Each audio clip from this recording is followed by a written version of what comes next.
শরীরেও যেভাবে থাকান আসে, আত্মাতেও থাকান আসে।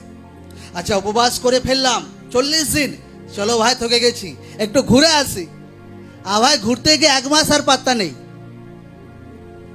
পরের মাস আবার ঘুরতে ইচ্ছা হচ্ছে, আবার ঘোরা।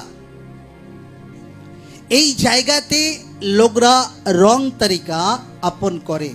যখন আত্মাতে থাকান হয় তো থাকানকে দূর করার জন্য অনেক সময় লোক আচ্ছা একটু মোবাইলে টাইম কাটিয়ে নি ভাই, মোবাইলে 2-4টে রিল দেখলো, হ্যাঁ হ্যাঁ হি হি হো হো হো হো, ব্যাস বহুত মজা লাগলো, একদম মাইন্ড ফ্রি হয়ে গেল।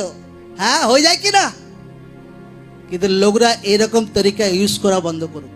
কারণ এই তরিকাগুলো লোকরা যদি ইউজ করতে শুরু করে যে আত্মাতে থাকান হয়ে গেছে, আচ্ছা সারাদিন জলে ভিজে উপবাস প্রার্থনা করে এলাম ভাই, সারাদিন বহুত সানডে হলো, বহুত প্রার্থনা হলো, চলো ভাই বাড়ি গিয়ে একটু আরাম সে ফ্রেশ হয়ে বসে চলো টিভি চালিয়ে দেয়, ভালো জবরদস্ত সিরিয়াল। থাকান দূর হচ্ছে। আর থাকানকে দূর করার জন্য অনেক সময় লোকরা রং সাহারা নেয়। কেউ ভাবে একটু মোবাইলে টাইম কাটাই, একটু ইউটিউব দেখি, একটু বেশি পরিমাণে খবর দেখি, একটু সিরিয়াল দেখি,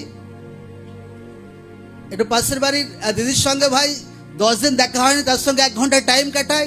লোকরা অনেক সময় আত্মার থাকান দূর করার জন্য এমন কিছু সাহারা ব্যবহার করে যেটা আত্মিক নয়। কারণ কোনো ব্যক্তিকে হামেশা ঈশ্বরের উপস্থিতির প্রতি তার জীবনে লালস থাকা দরকার আছে। না তো মোবাইলের প্রতি, না তো দুনিয়ার প্রতি, না তো আড্ডাবাজির প্রতি। সব থেকে অধিক লালচ ঈশ্বরের বিষয়ে থাকা দরকার আছে। ঈশ্বরের উপস্থিতি, ঈশ্বরের প্রার্থনা, উপবাস প্রার্থনা, ঈশ্বরের বাক্য প্রার্থনাতে আসা, আরে ভিজে ভিজেও মজা আছে একদম। Amen, amen. এই লালসা সব থেকে বেশি থাকা দরকার আছে, কারণ এই লালসা আপনাকে উঁচাতে ওঠায় একদম। আমেন।